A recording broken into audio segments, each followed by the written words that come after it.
Okay, the time is 5:03. Let's go ahead and call the regular meeting for the Historic Commission agenda for Tuesday, April 6, 2021 to order. So for roll call, I have Jackie, Alan, here, Andy, Jeff, and myself. Did we miss anybody? Okay, very good. Point 3 on the agenda, comments from the public. Brian, have we received any comments from the public over the last couple of weeks that need to be read into the minutes? We did receive one written comment ahead of this evening's meeting. And Tim, if you're okay with it, I'll go ahead and read that. Absolutely. Okay, it begins, members of the Janesville Historic Commission. At your last meeting on March 16th, 2021, a letter was read into the record from a Mitzi Lukowski. In that letter, false accusations were made against neighbors across the street from 18 South Atwood. As a neighbor that lives across the street, 17 South Atwood, I am compelled to respond. Life is simply too short to be falsely accused of something and not respond. Since the current occupants of 18 South Atwood have taken ownership, approximately November 15th, 2020, we have had one contact with them. That was in mid-December of 2020. That contact was in the documentation of the ordinance violation that was occurring. The owners were in the process of replacing the original bay window with a sliding glass patio door without a building permit, in addition to other windows. Since that time, we have had no direct or indirect contact and hence no bullying or harassing as stated in the aforementioned letter. As we view these accusations to be actionable, we intend to pursue this matter unless there is a full written retraction from the complainant. We support the historic overlay ordinance, as do those who wrote to express their support. The ordinance needs to be enforced to protect everyone's rights. Thank you. And it's signed Duke Ellingson and Deb Wood of 17 South Atwood Avenue in Janesville, Wisconsin. And that ends the comment, and I have no other public comments to report. Okay, thank you, Brian. On to number 4 on the agenda, the minutes of the March 16, 2021 regular meeting. Has everyone on the call today had an opportunity to review those minutes? And if so, is there a motion? I have a question. Sure. If I could. Yep. On number 5 in the minutes, under review of the certificate for solar panels. Halfway down, what's at the bottom of the first paragraph, it said, Ryan Schlegel said with the current law that municipalities can't place restrictions on the solar systems. If they significantly increase the cost or significantly decrease, I'm wondering if those two words are mixed up. Shouldn't it read they significantly decrease the cost or significantly increase efficiency? That makes more sense to me. And I think it's accurate how Alan wrote it. Yeah, this is Brian. It is accurate. So the state's goal in having that statute that I had referenced at the last meeting is to prevent municipal restrictions from significantly increasing the cost or significantly decreasing the efficiency of a solar system, of a solar energy system, that is. So any restrictions that we do apply to the installation of those systems must not, as noted in the minutes, increase the cost or decrease the efficiency. of what? The panels? Right, correct, of the system. All right. Yeah, I guess it was taken out of context and I read it to be that it should relate more to energy efficiency. So, well noted. Thank you. Thank you, Jackie. Is there anybody else that has any comments or questions?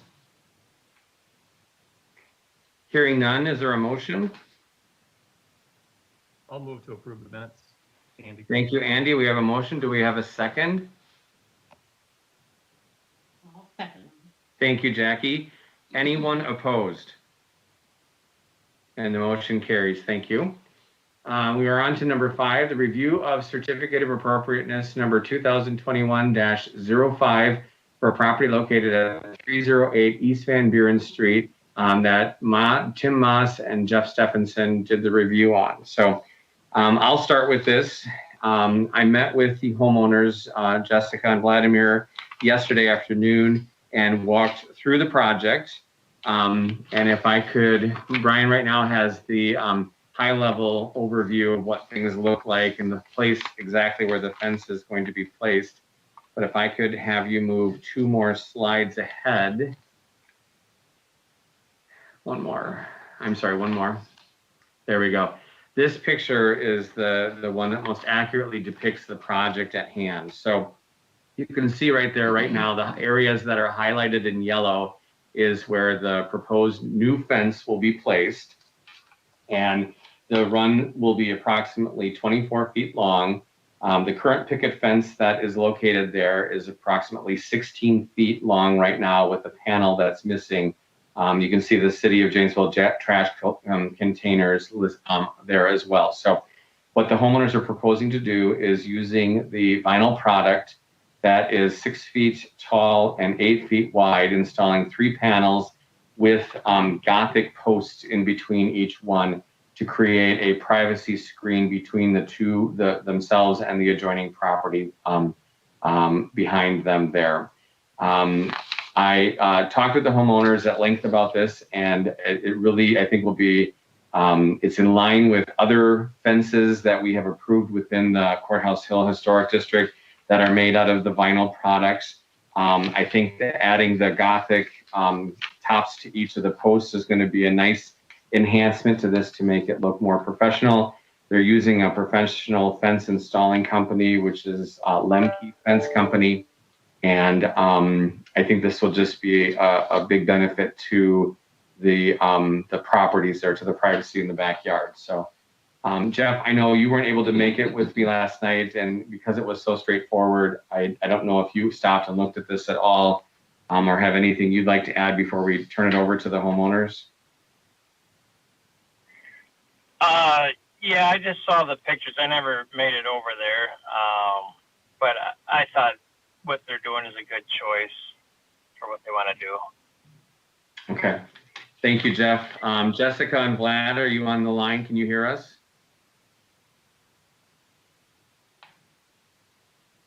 Jessica, you might be. Yes, we can. Oh, perfect. Good. So I've given a bit of a rundown from my review. Do you have anything that you'd like to add or clarify before we go to open it up to the rest of the commission members to ask questions? I think we were pretty clear yesterday when we talked with you, what we want. Sounded perfect. Yeah. Okay. Okay, very good. So based on that, let's go ahead and go around the table. We'll start with Jackie. Do you have any questions that you have for the homeowners or any comments or concerns? No, I stopped by today too, and I thought that it's going to be a very good looking project and well needed in that area of the yard. Okay, thank you, Jackie. Alan? I just want to get one thing correct here. Jessica, along with you, is your husband, I assume, and what is his name? Yes, Vladimir. Vladimir. Yeah, Vlad. Okay, I just wanted to have it for the record. Okay. All right. Yeah, I didn't see any problem with it. I mean, obviously, so far in the back of the property that I'm not sure how easy you're going to be able to really even see it from the street. So keeping that in mind, I'm not really sure, and maybe Brian, this is a question for you. I mean, what length of fencing can you have without really getting any kind of permission, or is there anything like that's along this line, or if we can have some clarification on fencing? Yeah, there is a threshold, there is a cutoff, and it is by lineal feet in terms of, above the threshold, a permit is required. Below the threshold, a permit is not required. That's administered through our building division, and I want to say that the magic number is something like 16 lineal feet. I could be wrong about that, but if my recollection serves me correctly, that was the number. Okay. Brian, I think it's 12 feet. If it's over 12 feet, I think you have a permit. Okay.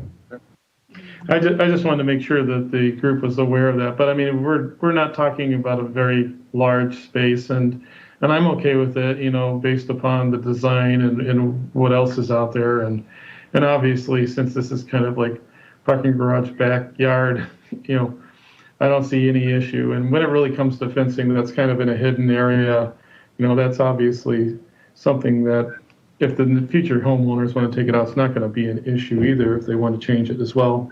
So I really don't have any oppositions to it. Thank you, Alan. Andy? No, I have no concerns about it. Thank you, Andy. So with that, any further discussion on this matter at all? And Jessica and Vlad, this is open to you as well. No, I think we're good, and then we'll just get the permit. Yeah, we'll get the permit just to have it. to be on the safe zone. Yeah. So we'll just, okay, we're going to move to a vote then. To the book. Perfect. So we're going to vote on this. So I would like to make a motion as the reviewer to approve this project as stated. Ryan, do you have the, I move to find. You muted yourself, Tim. Sorry, I move to find that the proposed project meets the criteria for granting a certificate of appropriateness. And is there a second to that? I'll second it. Thank you, Andy. Is there anybody opposed? Hearing none, the motion is approved. So congratulations, Jessica and Vlad. Yes, thank you very much. We really appreciate it. You bet. We appreciate you participating in the process as well. Thank you. Thank you very much. Thank you very much for your help. Thank you. You bet. Bye-bye. Bye. Okay, we are on to number 6, the update on the Historic Overlay District Brochure and Historic Commission webpage. I believe that Brian has invited a visitor from the manager's office to help guide us through this today. Yes, that is correct. Thanks, Tim. We have with us today, as promised, and I take a step back. I think the intent, previously was to have Nick in attendance at our last meeting, but there was just so much on the agenda, and I think I mentioned to the group that we suggested that we postpone his visit to tonight when we have a little bit less on, and he wouldn't have to wait quite so long for us to get to his agenda item. So without further ado, we do have Nick Faust, a communications specialist in the city manager's office here at the city of Janesville. Nick has a background by way of education in marketing and is responsible for a lot of the marketing efforts that the city undertakes in a whole variety of areas. And so I thought better than anybody else amongst city staff, Nick would be better positioned to advise us and maybe give us some thoughts and feedback in terms of our efforts as far as the Historic Overlay District brochure and maybe even our Historic Commission webpage on the city's website as well. So welcome, Nick, and thanks a lot for attending tonight. Thank you, Brian. Really glad to be here and grateful for the members allowing me to join you all and kind of discuss steps forward as you folks look towards your web content and the brochures that you folks do. So I'm happy to help in any way. As Brian mentioned, I manage the city's website, the city's social media pages, and other communications content. So yeah, excited to be here. And so, Tim, or maybe just to opt for the group, I have the draft brochure here pulled up on my computer. I can certainly pull that up and share it so that everyone's looking at the same page if you'd like. I also have available the Historic Commission webpage and can pull that up and share it as desired. It's kind of up to you. So why don't we go ahead and start with the brochure, and we can bring Nick up to speed kind of on the background of this, and then how we'd like to see this going forward in a more in a way that kind of keeps it more up to date, more real time. So if everyone on the commission's okay, I can take a stab at this unless somebody else would like to. Let me just ask this: is the brochure is going to be become a website. Yeah, that's what As well as that, how we're looking to. I mean, it isn't going to look like a brochure on the website. correct. Yep. So we're not replicating Right. the brochure per se that we have. Okay, good. So Nick, years ago we produced a trifold brochure in paper that we handed out, and it contained a lot of information that can obviously be more easily translated now using web technology and hyperlinks to sources of information, for example, like the Secretary of the Interior and whatnot, to help keep the consumers of this, the 200 plus homeowners in the Courthouse Hill District, up to speed and aware of what's going on. So we started down the path of updating the brochure and quickly realized that we'd kind of get ourselves back to the same corner, whereas the minute it's printed, there's going to be something out of date on it. So the obvious next step was to look to the city's website to see about getting this information located on the website instead of in a print piece, but then also have some kind of a summary document that could be like a PDF where one of the neighbors in the district could actually hit the print button if they wanted to and just print out the facts without necessarily all the pretty pictures and whatnot associated with it. So that's where we came to this point today, where like how do we go about beginning the process with you to start translating some of these things onto the Historic Commission section of the city's website, and then following protocols that you guys have outlined in your web management for keeping links active and whatnot. So that's kind of what got us here today. So anybody on the commission have anything they'd like to add to that before we have Nick respond to that? Okay, hearing nothing. Nick, do you have any clarifying questions before you do a response, or? I do not. I think I generally understand what you folks are trying to do and trying to make a more comprehensive space for homeowners who don't necessarily need to be piecing through just an abundance of information, something more comprehensive for them to actually review. Correct, yeah. Coupled with, we've got an influx of younger people moving in who, use their smartphones for everything, just trying to be able to grow into that space. Yeah, and I think something like the web version would be relatively user-friendly in that, as you kind of alluded to, then if you lay out an application process or an approval process, and then you need to link to something a little more information-rich, the user can then pick and choose what they think is applicable to them, go to the guidelines or go to a document elsewhere off of a URL. Correct, yep. Okay, so it sounds like we are on the same page with that. So what would you recommend as a process for this volunteer commission who meet the first and third Tuesdays of every month? How would you like us to begin packaging up things that we could convey with you, and like a standard process for communicating back and forth and check-ins with changes to the websites and so on and so forth? How would you like us to go forward with that? Yeah, so I think as far as the day-to-day goes, and forgive me, Brian, for not clarifying beforehand, but your staff, whoever liaisons for the commission, and certainly if we don't have someone right now with it, can get web access through our website as a user. And then they would be allowed to make the more day-to-day changes when we get up and rolling, things like the link management that we had sort of discussed.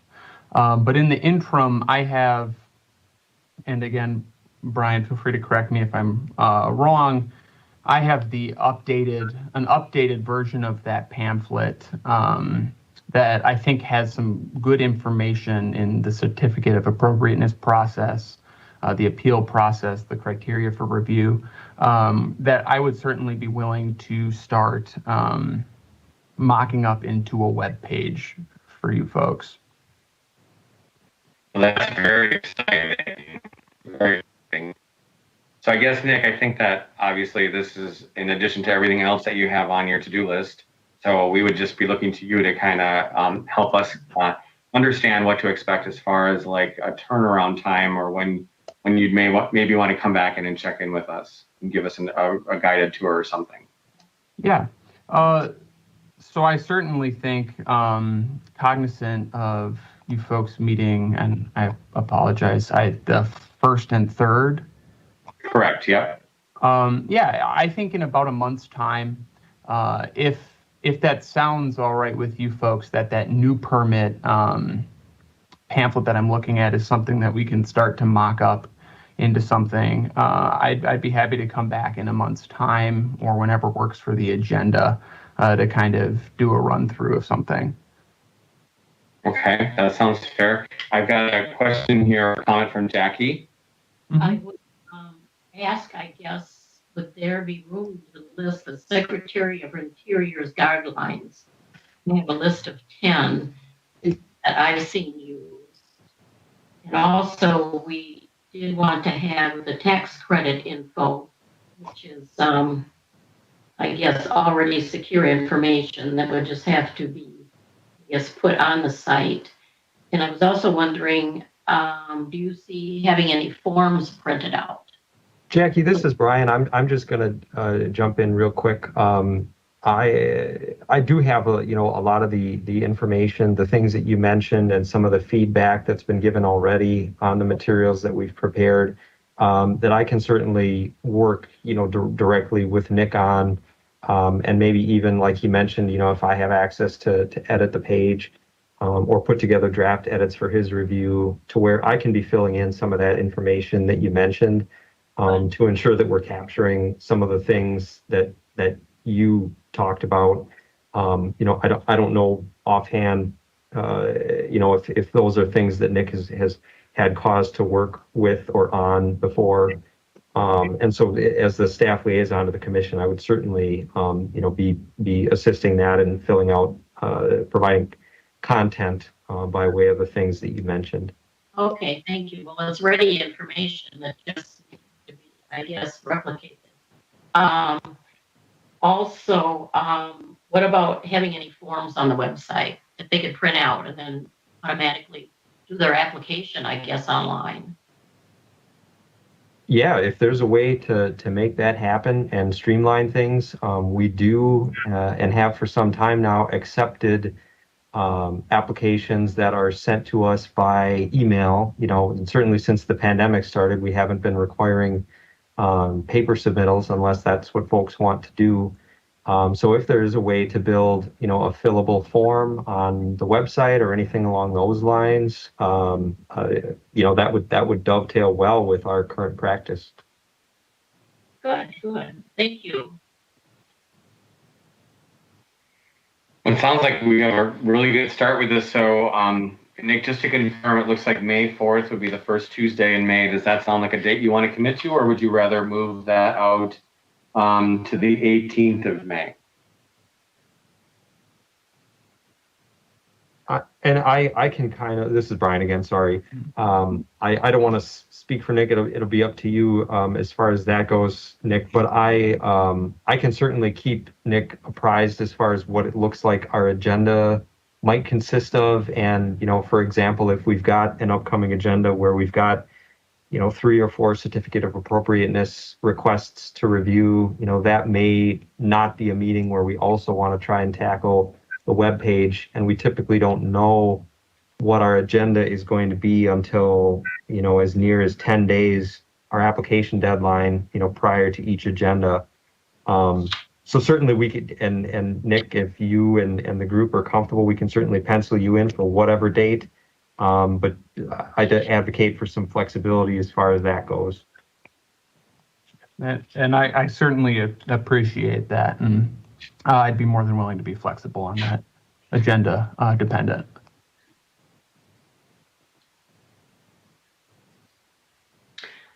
Okay, that's I think that takes care of that aspect of it. But then we had also talked about the potential of a postcard to go out in May for National Preservation Month.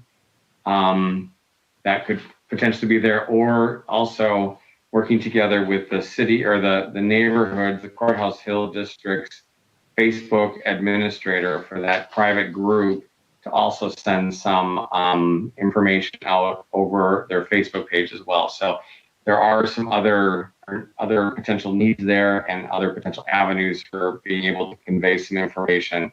I think that, coupled with Brian has been providing the commission members with a list of new property owners every quarter for some proactive outreach matters to just make sure people are aware of the ordinance. I think that kind of all dovetails there. So just quickly going around the table, is there anything, anybody has any comments, questions, concerns? So Jackie, I'll start with you. No, I think I got my Okay, Alan? I kind of understand where he's going with work as we are needing it. So, you know, if Nick ever has a question of me, I'm in and out of City Hall too. So, you know, I can easily add some information to him. But I think as long as he's going through what Brian's office and us as a whole for what we want, I think we're aimed in the right direction. Very good. Thank you, Alan. Andy? No questions, but Nick, thanks for helping us take this on. Appreciate it. Thank you. Thanks, Andy. Jeff? Yeah, no, I'm fine with it. Okay. I'd like to echo what Andy said, Nick. I think this is really great that you're jumping in there to help. So we really appreciate it. Thank you, and I appreciate you folks for having me. Very good. We'll talk with you soon. Talk to you soon. Have a good night, everybody. Good night. So let's move on to item number 7 on the agenda, which is the discussion of adding the word preservation to the Historic Commission name. So Brian, do you want to give a little bit of recap background on this for us to be able to discuss? Sure. Yeah, we've added this item to the agenda at Jackie's request. The Historic Commission, as you all know, is known by that name in Janesville. In other communities around Wisconsin and across the country, you know, each municipality's own version of the Historic Commission is known by a variety of different names. You know, some communities have what's called a Landmarks Commission. In some communities, it might be a Preservation Commission. In still others, it's Historic Preservation Commission. And there are probably others that I'm not aware of. So I think the intent here, and maybe Jackie can provide some additional background in terms of her thoughts and reasoning. But I think the desire is to explore the potential to essentially rename the Historic Commission as Historic Preservation Commission. So you would be, you know, officially then known as the Janesville Historic Preservation Commission moving forward. The commission and all of its duties and powers and responsibilities were created by provisions that were enacted within the city's zoning ordinance. So I think at a minimum, changing the Historic Commission's name officially would require an amendment, what's known as a text amendment to the zoning ordinance to effectuate that change. And then certainly anywhere else within our ordinances and policies, anywhere else that the Historic Commission name is referenced would also similarly have to be updated. So for example, not only within the zoning ordinance where the bulk of the Historic Commission's work and again responsibilities are outlined, but for example in our sign ordinance where it talks about you know, signs that are allowed in our historic downtown, there's a provision there, as you all know, that requires Historic Commission review for projecting signs in the downtown. And, you know, that's just one example where, you know, that would require amendment to, you know, reflect the new name of the commission from Historic Commission to Historic Preservation Commission.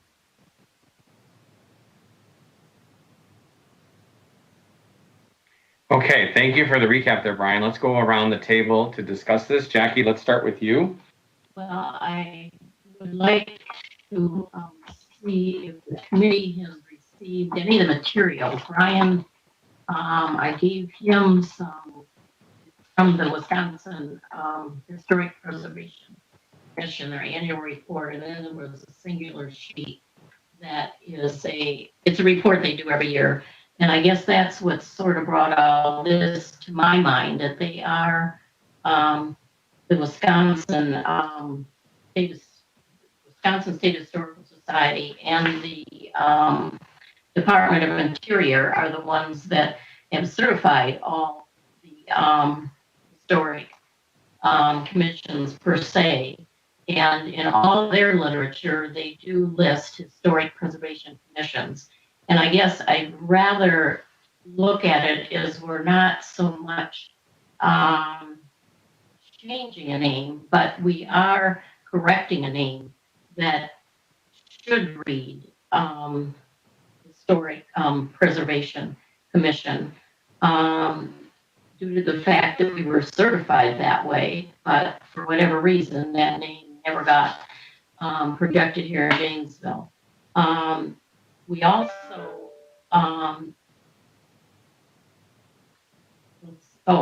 and we utilize an historic preservation ordinance, and I just feel strongly that the word preservation personifies better who we are, what we do, and it puts the word preservation in the forefront because that's certainly something that we encourage. So it would say front and center that this is a preservation organization. And I think it would look more professional and that it would look, I guess, what it would make, to me, the whole thing whole, to be called an Historic Preservation Commission. I think the preservation part of it should be, I guess, front and center. And I don't think it's impossible to change any of this. You can do this. It's not unsurmountable to make these changes like Brian just mentioned. Yes, it's a change, but I think it's adding something for the better. So I don't think it would be unsurmountable to make any of these changes or cost a great amount of money. So thank you. Thank you, Jackie. Well stated. Alan? I could go either way with it. I had served on what was called the Landmarks Commission in Whitewater and for a number of terms, and also served on a subcommission, which ended up becoming a full commission, which was the Burge Fountain Commission. And I mean, all those really didn't have the word, preservation added into them. But still, I think everybody was well aware of where we were at on preservation. So, I mean, when it comes to whether we want to put it in or not, I'm good either way with it. I think as long as we put it out there in the forefront that maybe in just kind of like what our goal is as the commission, just have like a line item that states that, I think that would be best. I'm not sure how many documents need to be changed. And I guess it would be up to the city council to approve it, unless it has to go through a two-step process through the planning commission, then city council, since it's kind of overseen within the planning ordinance. So I guess that's a question for Brian and the stages of what needs to change. So, I mean, I don't know how many different words need to be changed, if it's just a no big deal or whatever. But I'm either way. Okay, thank you, Alan. Andy? No, all technicalities with it aside, I'm kind of really indifferent to it as well, where I understand it, it's logical, but again, it's more the mission of the commission instead of just the name of it. So again, I'm indifferent. Okay, thanks, Andy. Jeff? Yeah, I like Jackie's perspective on it. I'd probably just go that route if we could. Okay, thanks, Jeff. And I guess I would like to understand sort of what was being laid out here with the process to get it done, and then maybe maybe if we just get a kind of a brief overview on that, and then determine if the level of effort we think will have the impact it's going to have. I think that would help me make a better decision on it. So, yes, yeah. Jackie wants to follow up on this really quick. Sorry. I think it's a good time to do it because if we're doing the new brochure on the website and that would be the place to start with anything that would be added to the name.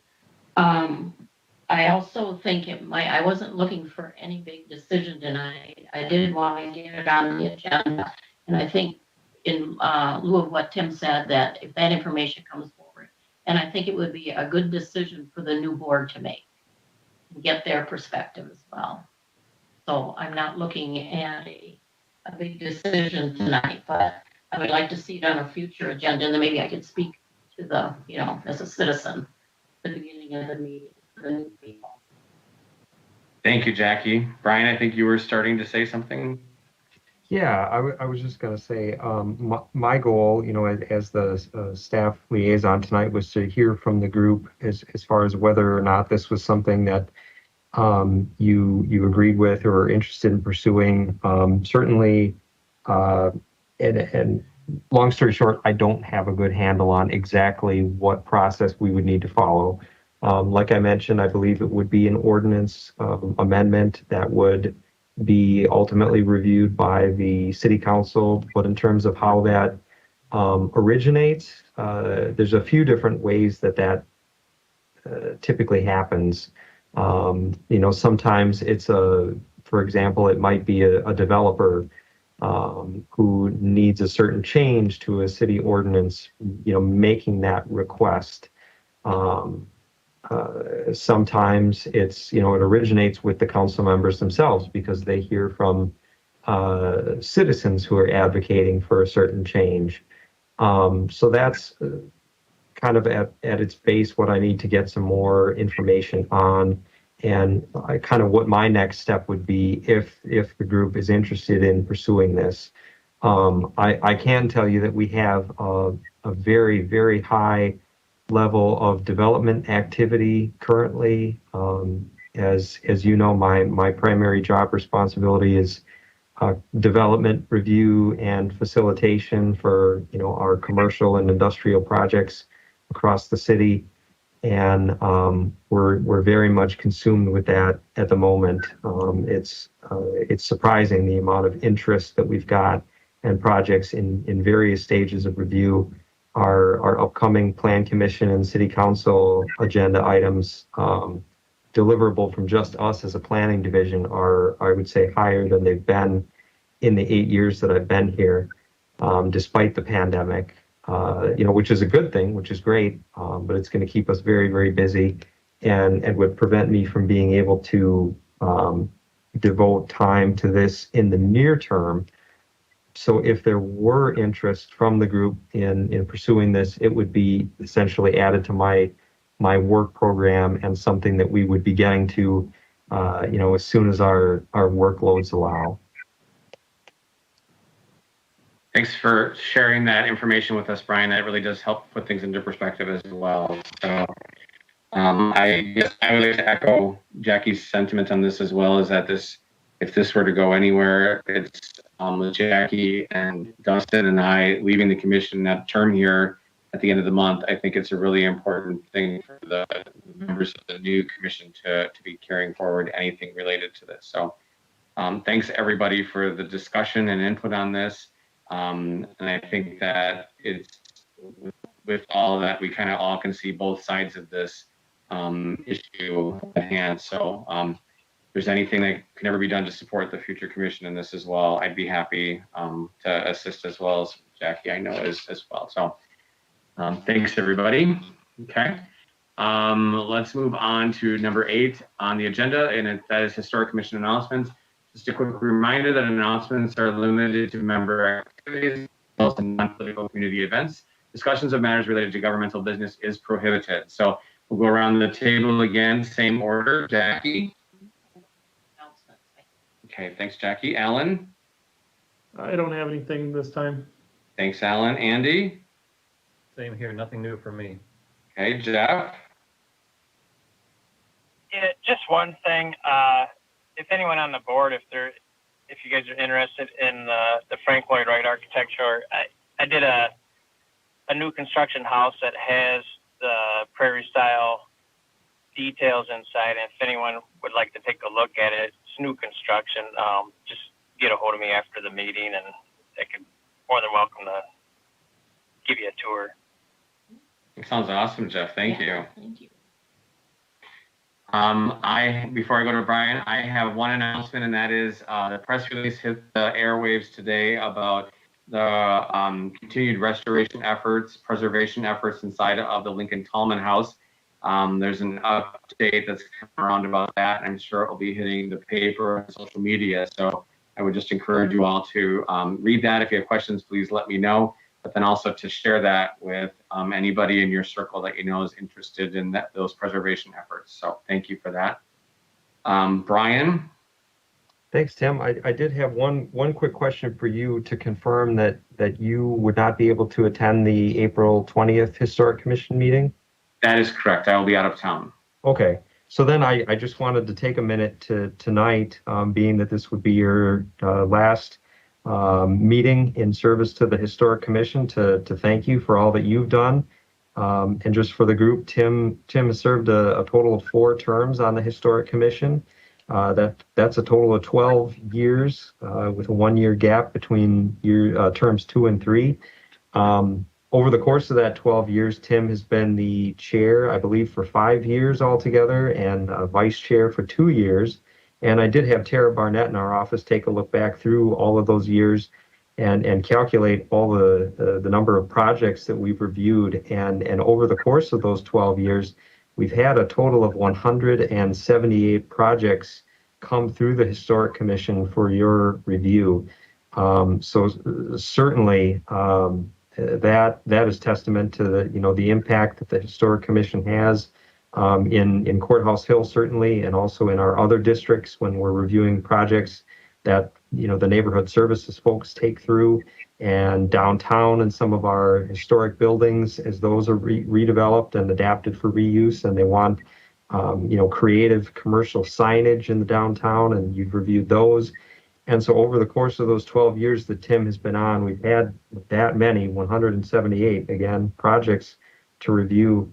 And certainly all of you know best that the Historic Commission, it takes a lot of work and effort, when you're assigned to review a project and you go out to meet a property owner and talk about their project, and you're offering them counsel as far as what you feel the commission would or wouldn't accept. And so it's not just those 178 project reviews, it's, the additional time and effort that you spend reviewing the agenda materials and preparing for the meeting.